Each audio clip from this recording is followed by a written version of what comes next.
Welcome to Deciphering Growth, the show that explores mental health from every angle.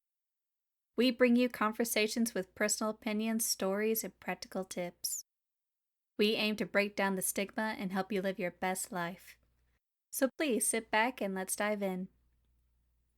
Before we begin, we want to remind our listeners that this podcast represents the opinions of Tiffany Graves, Eric Stone, and the show's guests.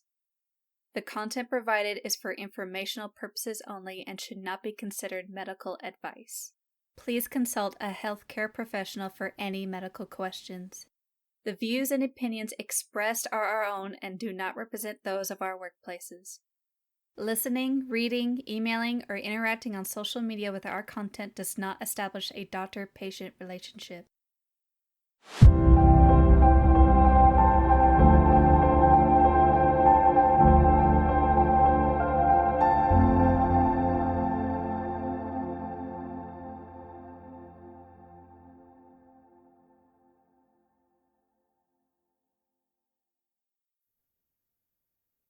All right, we are here.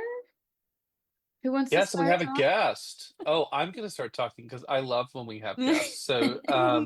I am Eric, our co-host. No, I'm just kidding. But we have one of my dear friends and colleagues, Bethany Valenti here, and so she also has her own therapy practice, but also her own podcast.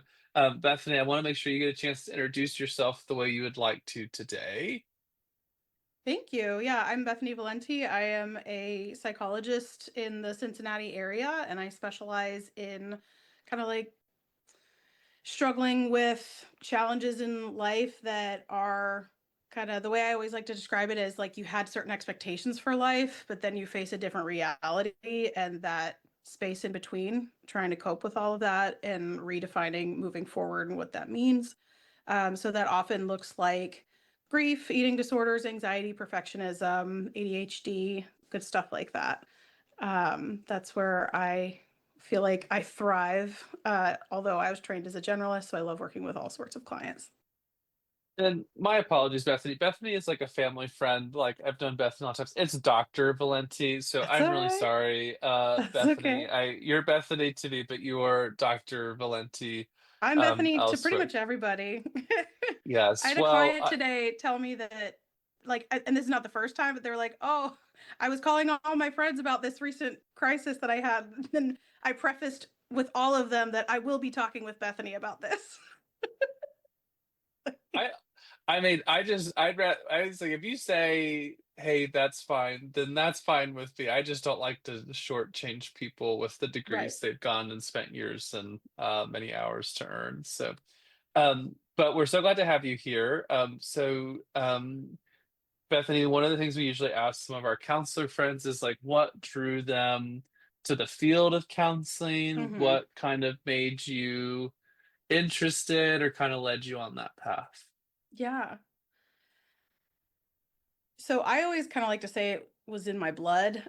um, so my mother was a licensed clinical social worker, and my father was a drug and alcohol counselor, and my aunt was a school psychologist. Um, and those are the ones just kind of in the closest sphere that I sort of know of. Um, but I wasn't sent like with any expectations for that. It's just kind of I was sort of raised in a very, emotionally intelligent kind of environment. And I actually knew I wanted to go into a helping profession when I went into college. I really wanted to be a nurse, but it started to just become more and more clear to me that I was just not good at the traditional sciences compared to all the other stuff. And I really enjoyed psychology when I took it. So I just redirected all of my energy toward that. And um, I haven't really looked back since, honestly. I love working with people. It's a great answer.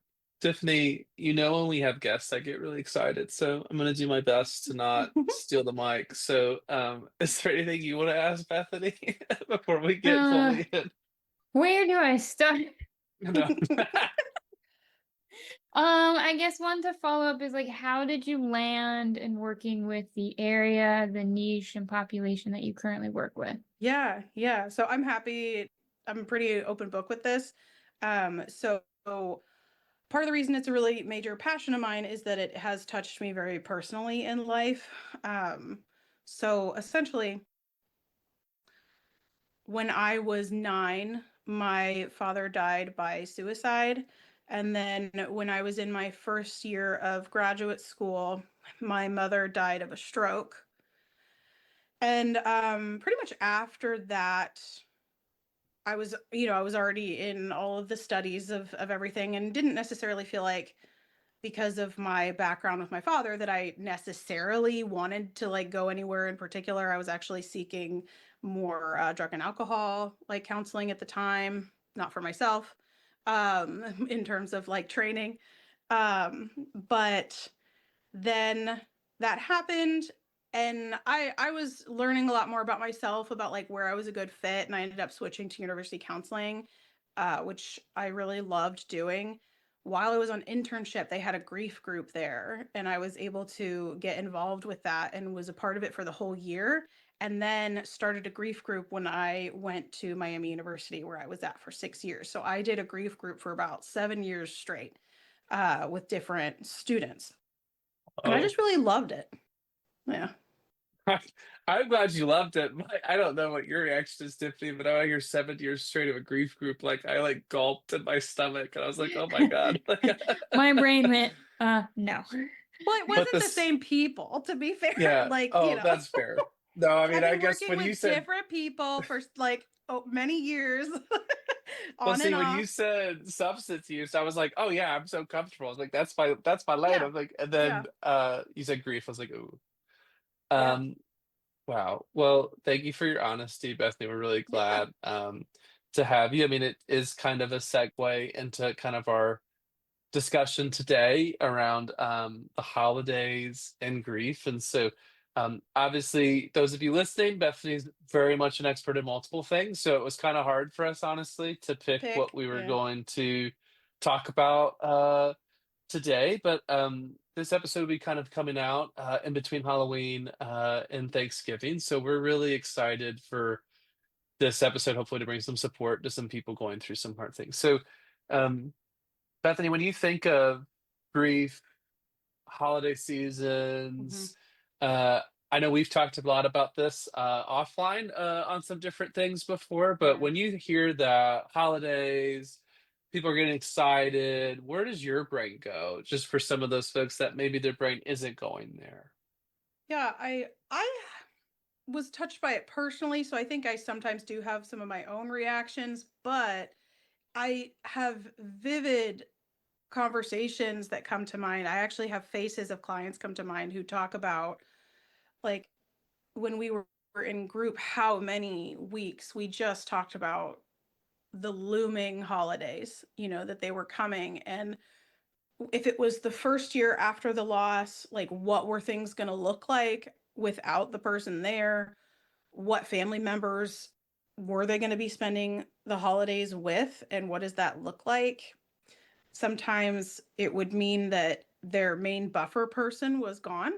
So, as anyone can relate to, there are challenges that come with like holiday gatherings, with families coming together and everything like that. When you're facing doing that without your family member, without your person, in the same way, that can be really challenging. And that's if it's a family member that's died. So it could be a parent, could be an aunt, uncle, but you could also have like a friend who's gone. And what if you normally like went driving, like, there are Mhm. some people who drive to go look at like Christmas lights every year, and you're not doing that with the same person anymore. Like, that's just not an option.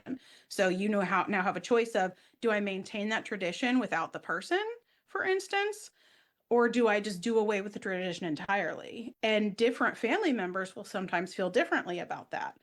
And that can change from year to year. So it sort of feels like every year for a while that the holidays are kind of this new hurdle. Mm, it's well said. Mhm. Well, thank you. And just how I kind of picture it is, for me, use myself as an example a lot, because then I don't violate anyone's confidentiality and it's just there. But like, So my grandfather just died. I want to say it'll be 2 years, the day after Christmas, actually. Um, and my aunt died and my grandmother died. They all died kind of like within a certain number of like months, honestly, like within a year. And that was a couple years ago. And what happened was, this is not even considering because I'd been years without my parents at the holidays, but everyone gathered at grandpa's house. Like he was the patriarch, right? And so it was always, are you doing Christmas this year? Are you doing Thanksgiving this year? And it was a yes or no. And then you would find out like when they were celebrating it, like what day it was, and you would show up or not. And because different states, traveling. But when grandma died, it wasn't really good for grandpa to be in the house anymore. So that was going to be the first year, but he was at least alive. But it immediately just shifted everything of like what the holidays were going to look like, right? Or we don't have a one gathering place anymore. It's splintered by the like kind of next generation down, if that makes sense.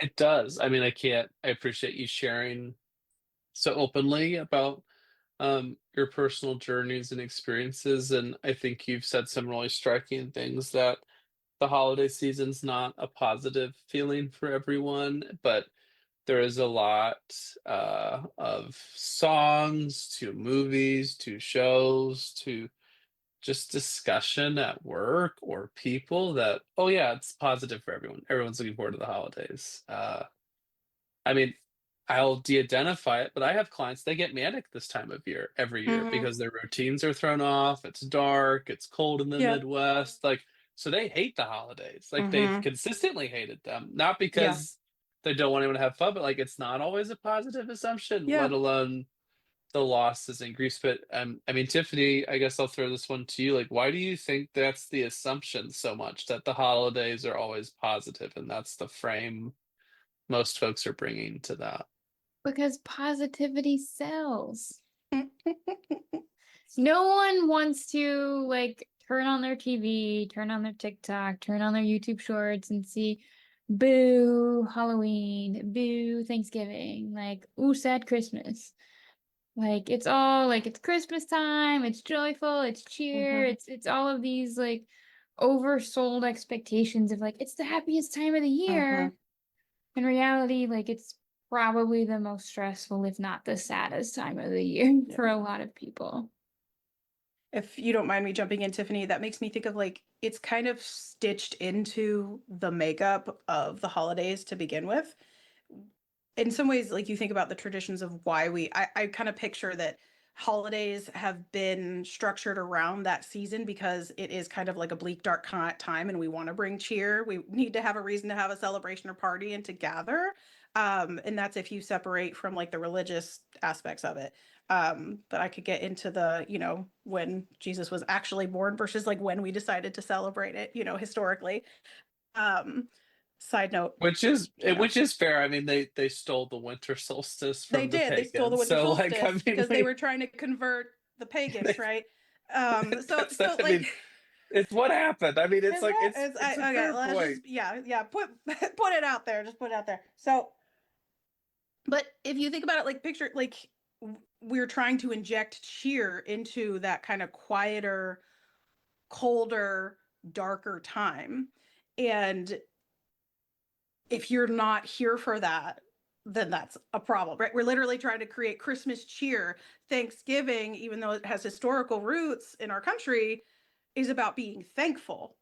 And sometimes, like, we're not thankful when we're in the midst of any challenge. But if someone has died, it's going to be really hard to be like, you know what? I'm really grateful for anything, God, you know? so good examples. Sorry, I said that out loud. That I Do like it. that a lot. Oh. I said it out loud. I was thinking, I do like that. Because I'll give a hot take. We're in the kind of the middle. I hate the stages of grief. I find them super unhelpful. There has not Mm-hmm, been a single patient I have had, or family or friend, where when I'm walking through the stages and get to acceptance, it's ever made sense to them. I mm-hmm. love the ball and the box analogy, button box, Oh, whichever the one of my equivalent. favorites. Yeah. so much better if you're listening and you don't know what that is, rather than go through the stages and we have to say acceptance. The ball is Yeah. grief. There's a balloon in the box, and when the button is pressed, that is the grief being pressed. And healing means that button is pressed last, but when it is pressed, it is acute and it is intense, like the holidays. Yeah. Love that. So much more honoring and Yeah. trauma informed. I don't want to get too spicy, but like there are some things in the world I don't think the word acceptance should ever be used on. Like, whether that's like war Mm, crimes, human trafficking, like I just don't think that works. Not to for mention real. Yeah. familial loss. So I don't mean to go on a soapbox. Tiffany knows I could get going, but Soapbox! it We're fans. happened. For the I'm sure fans, that's the name of a podcast somewhere, is something about soapboxes. Because We my have cousin and I were going to one. start a soapbox once, and it was going to be called My Cousin's Soapbox, and we Googled it pretty my quickly. cousin's And soapbox. there were some soapboxes out there Yeah. already, so we could not do it. We have Um, our mini episodes, Two Therapists, One Soapbox, where we bitch and complain about things. You can always come join us and bitch and complain about things. I love this. I'm just Okay. gonna Oh. adopt Bethany to help me like bitch and complain about one thing. That's fine. Always I here mean, for a good spot of tea, pretty much any. I like Um, piping hot tea. So, but sorry, Piping Bethany, hot tea. Okay, so let me you give go you the for it. tea, if you don't mind me giving you a little bit of tea on the stages of grief. So there's actually some major Yes. misconceptions about those. They're not actually supposed to be in stages. They're not. They actually originally were developed by Elizabeth Kubler-Ross when she was working with people who were actively dying. They were facing death. And it has been translated into people who are facing death in terms of like grievers. Does that make sense? So Yes. it's been transplanted over. So it's like, so it originally was for someone who perhaps received like a terminal illness diagnosis, right? Like, and then it has now been like moved over to, I'm facing like something that is major, like a loss, right? So essentially, the one of the big misconceptions is that they're not stages, they're not steps that you need to go in. Like you can literally experience, and this is if you like, similar to like what you were just saying, Eric. There's plenty of other analogies. Like when Mm, you get into the grief like world, there's so many analogies, because analogies are really powerful in the healing period, but also like in this space. So the ball in the box analogy is a really good one. But the 7 stages of grief, like you can bounce back and forth between them all the time. And also, you don't necessarily have to experience all the stages. Like it's not prescriptive, mm, it's not a stage, and it's not linear. So essentially, you can be in denial sometimes. And denial isn't actually denial. Sometimes it looks more like, this doesn't feel real. Like, that sense of like mm, disreality. So the name of the stage doesn't necessarily have to define what it actually is, for one. And then it's kind of representative. So it the model has grown, but it still doesn't like speak to everyone's experience. And like you don't have to do it. Some people don't ever experience depression in the same way, but it also doesn't necessarily represent everything that can happen. Some people might experience relief sometimes after, if their loved one has been going through like a really, really painful illness. Like there's relief in seeing that they're not in pain anymore. If the person that has died like was abusive, there's a very, very complex response that you could have, right? And you want to talk about a soapbox, one of the things that can always get any griever pretty much talking is like the stuff that people say to grievers when you're oh my talking God. about positivity selling, like trying to package certain things and what's tolerable. We're not comfortable with talking about death, we're not comfortable with tolerating other people's pain. So oftentimes, even if it's well intentioned, it like people's pain gets minimized, gets dismissed, gets like attempted to fix. I feel like I've gotten on my soapbox now. um No, you're allowed. That's what we're here for. that's what we're We're here very for. This is familiar. actually therapy for me. Thank you. So I'm thinking about the ball in the box analogy as well. So there, just to give some people other ideas of what analogies are out there. So there's the stages. If those speak to you, then that's great. Like bargaining isn't always actually bargaining. It can be like you're having like if you're a spiritual person, that could mean that like you're having conversations with God. Like, hey, like if I would give anything, like if I could just wake up tomorrow and this would totally be different. right? But I love the pain button with the box. So picture like a box, and there's a ball inside, and there's a button in there, and every time it's a pain button. Every time the ball hits the button, it's painful. Now, when the grief is fresh, the ball is huge. So any motion of the box, that ball is going to bounce up against it as you're so like picture you as the box. That's how I like to do it. Picture you as the box. You're moving through life, the ball's going to bounce and it's going to hit that button all the time. It might even just stay on that button sometimes. You're just in that space. As you move through life and as grief shifts, the pain button doesn't go away, the ball doesn't go away, but the ball gets smaller. And so it's still bouncing around in there, right? But there will be times in life that it's going to hit that pain button that is associated with grief. And it will feel like you're right back in that first stage, like that you were in before when it was really fresh. But it's not as frequent. Is that? I think that's a great way of explaining that. But Tiffany, again, I hog all of our guests, so this is me trying to turn I'm a new also leaf. hogging the soapbox. Does anybody else want to get up here? No, this is your stage. We set the stage for you today. We dusted off all the cobwebs and everything for you. God, the cobwebs. Was The that a Halloween cobwebs. pun, Tiffany? It was, wasn't it? We're getting close. We're getting Oh so my God. close. Tiffany's like done. Tiffany's hanging in with us. Oh Oh. my gosh. No, I think that's like really well said, Bethany. Obviously, this is your expertise. I'll join you on the soapbox. I don't know why there's cobwebs because I feel like Tiffany, we talk like every day, and every day I'm Yeah, so it's pretty probably much been like dusted this. pretty frequently, Yeah, or you are you know. just trying to say I'm a slob? Either way, I No, don't like it. I don't like it. I personally don't I work with a personally. lot of grief. So that's why I'm like, I gotta dust off on some of these cobwebs. Mm. I like do not have the expertise in grief. I have worked with it, and like while I use the stages of grief, and I always remind people of like these are not chronological, they will never happen chronologically. I didn't know all this background information, but it really makes me curious in terms of like, and this is probably more of like a research thing I need to do, is like if these stages were founded in people that were like facing like absolute death, do they developmentally and neurologically make sense for people like that are grieving at like all different stages of life? Mm-hmm. I'm saying no. I don't think Probably they do. not. My Yeah. hypothesis, that's where I'm thinking, but I'm also Yeah. kind of like, how would they would be like, I don't even know if you could say like they'd be stages, it'd be like anamorphic,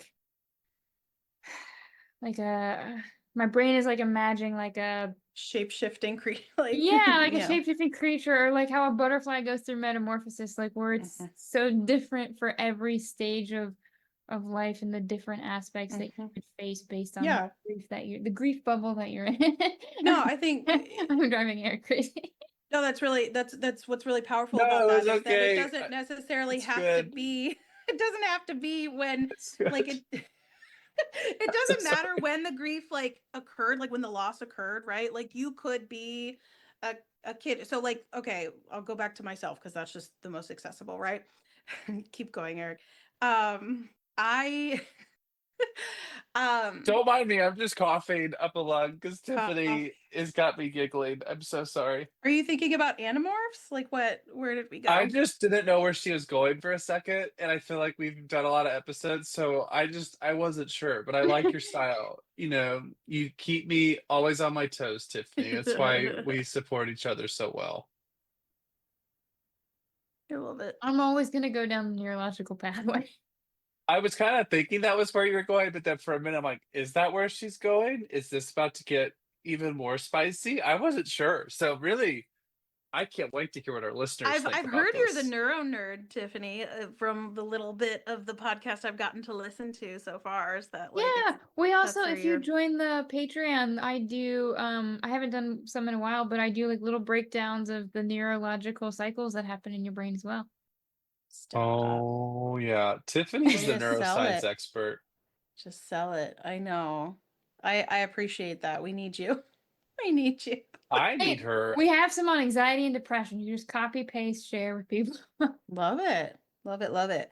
Um, so I know, Eric, you shared with me that this is like kind of at its like base, kind of a trauma podcast, correct? Yes, So, we mainly speak to challenge the stigma around topics that relate to trauma, demystifying therapy a little bit. That's typically Does our that mean I focus can here. ask the hard questions now? what? What? Yes. So, hard question. This is where I feel bad because we didn't prep her. Let's go. If someone is going, like, someone is going through grief, let's say, like, Eric. let's say something not crazy, like the loss of a pet. Okay. How- Subjective. So Subjective. loss of a pet, someone is coming to you, they have a loss of pet, but they're also actively going through like domestic violence trauma. How does that complicate or impact that grief process for that person? Are they even able to get into that space?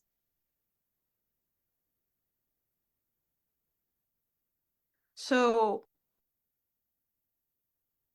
I'm gonna pull out the oldie but goodie. It depends.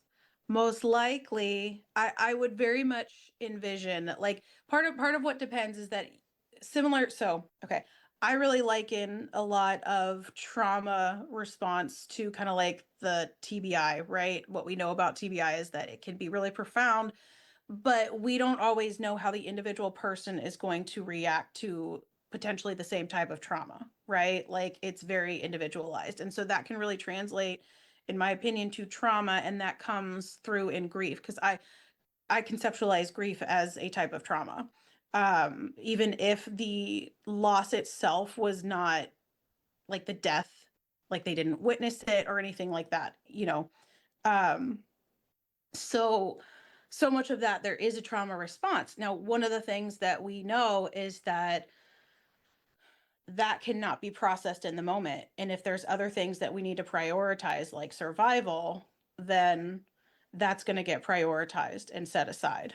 Um, Years and years ago, in one of my practicums, I worked with a client um, who had a very, very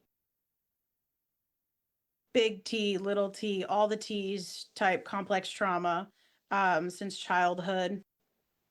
Um, and was that went, it translated into her relationship with her mother without getting into too many details, but she had a very tumultuous relationship with her mother. Her mother was very like invalidating of all the trauma that she had experienced, even though she like witnessed it. She actually like blamed her for the trauma. Now, um, when we were working together, a couple of things were going on. One, she was living in a dangerous part of town with an abusive partner. Now, this abusive partner in her mind was like the safest partner she'd ever had because he wasn't as bad as past ones, right? And in the midst of all of this, her mother died. This partner could not understand why she was sad about it because he was like, you had a bad relationship with her anyway. And like the first thing I said to her, she's like sitting in the office, like crying, like because that's when she was able to like let it all out because she was keeping it all inside at home, right? That's not the safe place to let all that emotion out. So one of the things I said to her was like, well, with her gone, there's no possibility for repair. Like that door is just closed forever. And that was really, really hard because it touched on past trauma. And she was in the midst of like trying to cope with just getting by day to day with what she was dealing with. So I think whether or not there is, like, for instance, like an active domestic violence situation, I think survival is always going to be like one of those key things that comes up.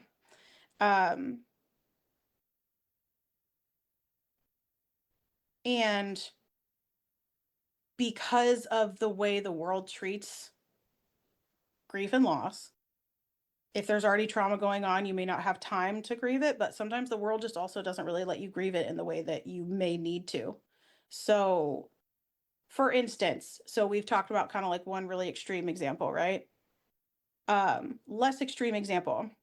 I've worked with students whose family member died in the middle of finals week, and they got the call right before they went to take a final, or they found out about it, went and said goodbye to their loved one, and had to finish the semester anyway. Like, so they put it away and then didn't really were like, oh, why is this coming up? I thought I dealt with it like last year when they're coming in, right? So all that to say, people don't always choose what they need, but they're making the best decision that they can given what they're facing. That makes sense Mhm. from I what feel you're like that's saying. the best way I can answer that question. I don't even know if I answered it. Did I answer your question? It was such a big question. I don't know how you could answer it in I have one. hard questions. This is why we usually prep people, because I like throw people for a You loop. like the deep ethical I and do. Well, clinical discussion, yeah. and also it's just it's fascinating, like how truly intertwined every facet of mental health is, Mm-hmm. and like Mm-hmm. how like just slight nuance to like pull it apart, because like you viewing grief as a form of trauma then opens up a whole nother door of like how trauma could be perceived and be processed as a Mm-hmm. as a result, and also like depending on the person's lens gives us the potential of like, well, this could be grief trauma. Mm-hmm. There could be like an overlayer of grief on top of like this already just trauma. Yep. And I don't know that you said earlier that you were dusting off kind of like some of the grief stuff because you hadn't worked as much with grief. Anytime I've done any sort of like discussion or training, people are like, I don't really work with grief that much. It's often that they haven't worked with death that much. But Oh, that's I good. would put money down on the fact that you've worked with grief plenty. Like that's probably, so when we're talking about all the different like specialties that I have, grief is in all of them. Like when we're talking about, like I was saying, like expectations versus reality. Like you have somebody who thought their parent was going to be around forever. Like that's sort of the story that we get told. As you get older, you're supposed to bury your parents, right? It's not supposed to be the other way around. So when you hear the other, like, but the narrative can get flipped on you, and then on top of it, like, what if something else happens and you don't know what's gonna, like, basically trying to think of what my point is and how I'm trying to bring this home. So what I'm trying to say, I guess, is that I don't know. I think I lost it. I don't know where I went. Yeah. I think that just It's that gone. grief Yeah. touches all of us, even if See, we're grief, aware yes. of There's it. always some form of that. I've worked with like eating Yeah. disorder clients where we had to grieve their past self. Like we grieved the body, like we made space to grieve. Like that's not the body that you're going to live in anymore. Mhm. And you can grieve that, but also know that you're making decisions that are more in alignment with your overall health, right? Yeah. So that's just one example. Let's grieve the friendship that we had to give up because it was abusive. Let's grieve the fact that my kid doesn't talk to me anymore, or like I don't just like those kinds of things. Like you have worked with grief plenty. It's just that like when death is in the room and in the conversation, it's like this extra, almost this extra layer of stigma because it's something we can't fix. Like I've had clinicians who I've talked to about it when I was in a training, and they're like, yeah, you're just sort of sitting there with them. And that's kind of the point. Just like we sit with all Yeah. trauma, like we can't Right. fix it Yeah. in But I the think same that's a way. very important distinction, like that, like even me getting in that cognitive distortion of overgeneralizing grief as just like that specific death, loss of like tangible thing, Yeah. versus like where I have worked with like we do grieve our past selves and our future Yes. selves and all I'm these glad you brought other that one up things. because I was like, oh, your past self, your identity. I was like Yeah, totally and like, that's yeah. something I work a lot with, where like Mhm. you know, grieving your past self, the future self you thought you would be that like is no longer attainable for X reasons. So Yeah. making that very clear, distinguishable, like there are many different like facets and faces to grief. And just because like you don't work in one specific one doesn't mean you're isolated from the whole field. Yep. Wow. Boom. It's just it's like it's a very normal conversation, which is kind of the point, isn't it? We're Mhm. trying to have a normal conversation about something Yeah. where people do shut down with grief. And yeah, it's just the more we talk about what people treat the holidays like, not everyone. I mean, I'm sure there's some people that are very mindful, have that personal lived experience, have more understanding. Mm-hmm. I just remember last time we did this, Tiffany, and we were talking to people, like people had a big reaction to this. Like they were like, well, I'm allowed to be happy. I'm allowed to be excited. And I think it's like, yeah, and also people are allowed to be sad. Like you're allowed to be happy, they're allowed to be sad. There is space for both at the Mhm. table. Yeah. But I hear a lot in session about people being kind of, oh, like, "Just come, just come, just come, just come with us," just be, and it's not like it's great to include people. I love the Mhm. inclusion, the heart, but you're dishonoring someone's autonomy when you don't let them decide, like, what their boundaries are and when you Yep. decide what their healing should look like, and that's essentially what I think is happening when it's like, "No, no, no, no, no, no, no, just come," like, Mm-hmm. it's great to invite them every year, but like if you're pressuring someone, like that's the opposite of healing. Like, how are they Mhm. supposed to heal if you keep opening the wounds? Yeah. Yeah. And that brings me to kind of like that, like another question that like comes up that, well, doesn't come, well, it comes up often for me, but more curious is how you handle it, Bethany. And like when you are faced with someone who like is dealing with this grief ball and they're expressing like, well, I'm ashamed that like I didn't tackle this in the quote unquote timeline that like society has told me to, or I feel guilty that I'm still experiencing this. Like I think I had someone like 2 months for like, oh, I shouldn't be experiencing this. And I'm like, it's been 2 months. Like 2 months, Mhm. Mhm. like give it Mhm. 2 years. um I'm just curious of like how you manage that whenever you encounter it, if it's potentially as heartbreaking as it is Mhm. for me when you're experiencing people are just like, oh, like I'm not supposed to, air quotes here, on these Yeah. things. Yeah. I think it's so fun because like not fun. The word it's fun to think back on how I have worked with different people on it and how I would explore it on an individual basis versus like how we would explore it as a group if I were in the group, because oftentimes like we could just sit around in the group and like someone would say something like or ask a question like that and then we would like just all look at each other and be like, well, that's bullshit. Like there's no timeline for grief, like or like I have handouts that discuss like different myths about it. And so if I were working with someone individually, so much of that is like I'm picturing some of the conversations I've had is really like, so let's go with that like 2 month example. I would kind of be saying like I know that like it's really not the best timing, but it also like makes sense. Like a picture like if I was working with a student or if I was working with a parent, or anything like that of like this isn't always going to feel convenient or timely, and it also like it makes sense. So how can we like create space for you to take that or help you feel like you can manage those emotions as they come up, right? One of the other things that is really powerful for some people too of like I'm so emotional. Like, why am I so emotional? This is not me as a person. Like, it can really affect how they see themselves, how they see themselves like navigating the world. It can change the trajectory of like what they thought they were going to want to do in life. It's really profound.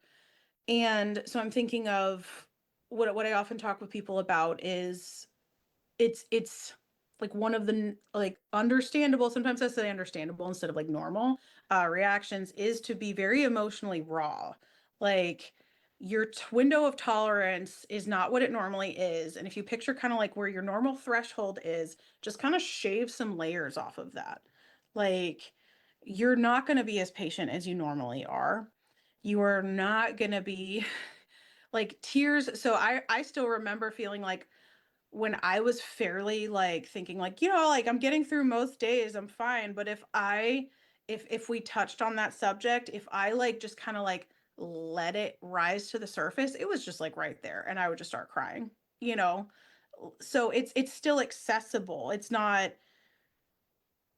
like it's like, oh, like where are my feelings? I really need to like get in touch with my feelings. Sometimes they're just like there and you're dealing Mm. with them, right? Um I often will talk about another analogy. Are you all familiar with the beach ball analogy? That's one of my favorites to work with people who are Ooh, struggling with like emotions, but like with grief too. Do you know that one? I do, but I think I haven't used it in a long time. I usually stick with the ball, the ball in the box. I usually do the ball in the jar. Ooh, I want to hear the ball in the Mm. jar. Do you want me to do the beach ball and then we'll do the ball in the jar? Because I want to know. Yes. Okay. Yeah. So the beach ball analogy is like it's really you could use this with pretty much any client who's struggling with holding their emotions or trying to like having those kind of conversations of like why would I like deal with my feelings? I just want to put them aside, right? So if you picture your thoughts and your feelings as like a big beach ball, and what happens if you push a beach ball underwater? Like Comes back up. it comes right back up. Now, so because I love to like milk an analogy for as much as I can, I've really like got this like gone going is like a lot of people will like shove it down really hard and that can sometimes mean that it's going to come up in a much more explosive manner. Now, one of the things I'll also talk about is that if you shove it down, the beach ball is going to bounce up in a way it's going to like you can't control that splash. It's going to be bigger than it would have been maybe if you just kind of like let it be with you, right? Or you managed it as it like came up like slowly, or if you like lifted it in a gentle like loving way. um, but some people will like shove it down and be like, you know what, I can hold this down here. Like, that's fine. I don't need to let it go. Like, I'm not just going to shove it. I'm just going to hold it down there. Like, that's like really tiring. I'm already like feeling a bunch of tension in my arms, like as I'm like doing this, just because I'm on my couch doing it. And so then you're going to lose control. And when you lose control of it and it bounces back up, you also lose the control of when it's going to come up. And it could smack you in the face. It could smack somebody else in the face. Like, you could splash other people. Like, it likely will come out in a way that is not helpful for you. And so if we like sit with it in the water, then or allow it to be and navigate it or like kind of like give ourselves that room, we kind of maintain as much control as is like possible in those circumstances. Wow.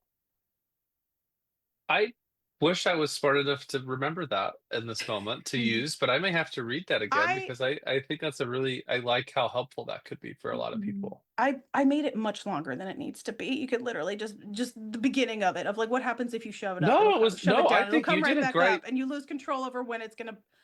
It's yeah. I think no, no, no. I don't mean that.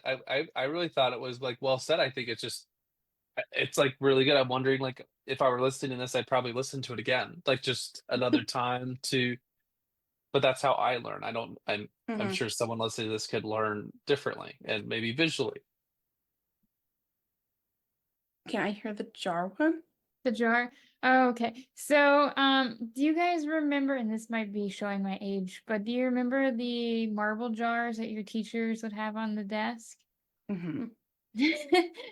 How old do you think I am? I said showing my age. My age here. I was I'm 18, not going to so. ask you how old you are on the record, but I'm going to talk to you after this. I know. I have Can we follow like? up. I really now I'm just super curious. Yeah, I need to I'm compare like, I ages just was here. like, how dare you? Like, well, Well, first off, some people my how dare age you? don't remember the marble jars, and I'm like, oh, I must be like older or something. If you're listening to the recording of this, you can't see my See the face. face. If The you're face is visually pretty good. looking, you see it. There's just a lot of doubt, Tiffany. Hmm. Please Uh, continue. That's Please But anyway, continue. you have this jar, which is your life, right? Every memory that you have, whether it's positive, negative, big or small, you're gonna place in this jar. Marbles are different sizes. And you have like some bouncy balls and things of that nature, like different texture, different thing depending on the memory.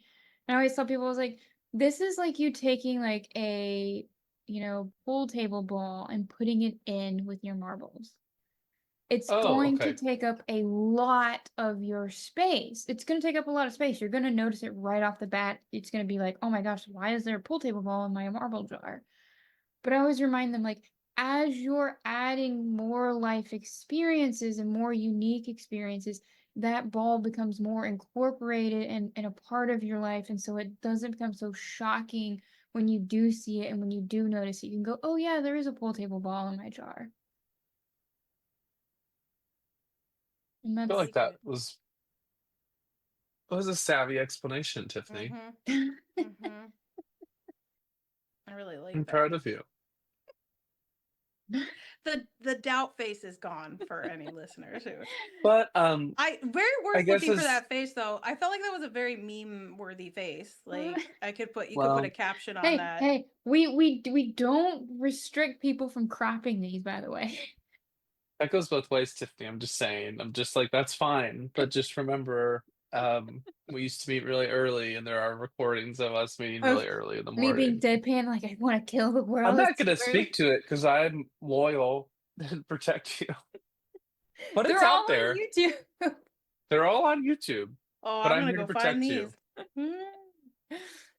Well, but I think it's good to, on a real note, I think maybe this is real life. And honestly, this would be kind of similar to at least my therapy sessions with clients where we are going to talk about heavy things, but we're going to laugh. We're still going to be human beings. We're still going to be real and exist. I don't know if we're meant to sit in this very intense place with this very intense conversation for huge chunks of time with no relief or shifts. So that's been my experience with some of those grief sessions. And I don't know if we've said it just as bluntly, but you don't get to pick what your grief is related to or what is that trigger, Yep. what is that wound, what reminds you, what is not enjoyable anymore. And so I just want to say that to honor anyone that may be listening, that Absolutely. you just can't pick. Like, and we talk about this in a lot of things, Tiffany, I know, but I just think it's really worth mentioning with grief that like everyone's grief is going to look a little different. There's some similarities, but there's really not when you break it down. And so like I just think when we go on TikTok and Instagram and Facebook, there is so much just like bullshit that's like maybe even not real, but also like if your symptoms don't show that way, they don't show that way. I wish my symptoms of anxiety showed with beautiful art. They don't. I get irritable, I get stressful, I am not pleasant. Like that's how my symptoms show up. And so I just think we need to not put pressure on people of grief makes them a better person. And I think about, all those movies where there's this really grumpy person that's so sad and it's like, I mean, I'm not going to go too meta, but like, maybe they're going through something. I mean, Yeah. I think a lot of us love Home Alone and everybody like, oh, this guy's so mean. But like he was alone, like he didn't have his family. And Yep.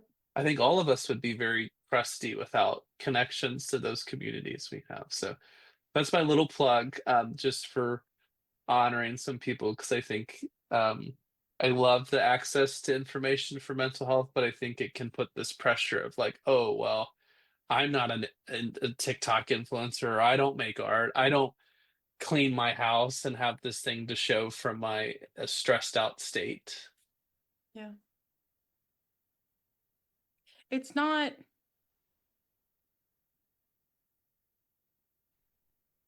the beauty in grief work and grief recovery is not always a manifestation of art per se, right? Oftentimes it's where we find meaning, it's where we find growth, like just like a lot of other trauma work that we do. It's sometimes it's like recognizing the mess of it all and realizing that there's connection to be made. Like for instance, I got to see so much beautiful like connections be created in the group work that I got to do.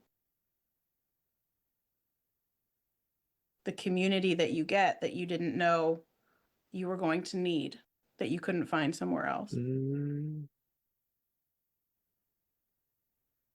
Tiffany, I think I took it back over, and I'm not mad at you anymore about the age comment. So I'm gonna give you a chance to say anything else that you want to say.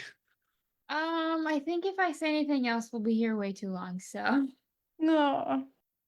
Well, Bethany, we want to just thank you for coming on. It has been a very fun conversation on a topic that I like is extremely heavy for a lot of people. So thank you for offering your expertise and encouraging us to honor ours. But Bethany, where can people find you? Maybe first, if they're looking for you as a therapist, Yeah. where would someone go to find you? Yeah. Well, first off, thank you so much for having me. It's been a real honor. I've loved having this time with you. If you or anyone would like to find me, you can find me on Psychology Today. So my first name is spelled Bethany. Last name is spelled Valenti, like Valentine without the NE. And I actually have a website. You can go on Psychology Today and find me there, but I also have a website, BethanyValenti.com. And I do have an Instagram and a Facebook. The Instagram is Bethany Valenti PsyD. So that would be Bethany Valenti PSYD. And that is specifically like grief focused for now, that page on Instagram. The Facebook page is just my business page. So I'm on Google as well. If you Google me, you can find me. And I do have a podcast. I think you've already plugged it a little bit, that will be premiering in November. And Ooh. I'm very, very excited. It's called Say Hello to Your Therapist. And I am especially excited because the Eric Stone and the Tiffany Graves will both be featured on my podcast. And I'm super pumped. So.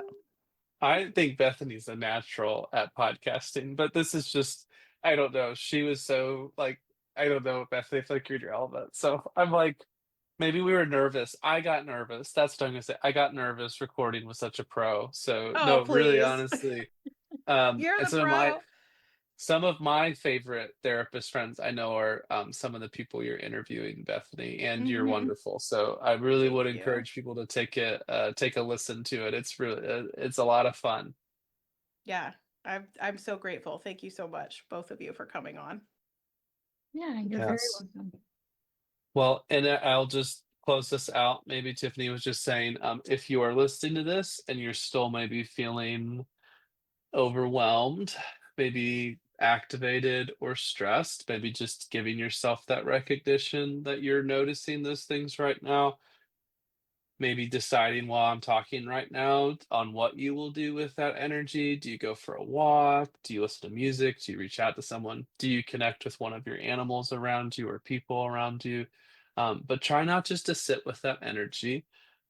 We did not usually give our normal disclaimer, but hopefully, when you see the title grief, you kind of know what the discussion will be. But we appreciate everyone being here this with us. And if you have any questions or follow-up ideas, I'm sure Bethany will be back, but also you know where to find her for therapy or for her own podcast. Yeah. Thank you guys. Thanks for tuning in to this week's episode of Deciphering Growth. We hope you found our conversation helpful and insightful. Subscribe to our podcast for more episodes and check out our Patreon for more content. Don't hesitate to contact us on social media if you have any questions or comments. We'd love to hear from you. Until next time, keep growing.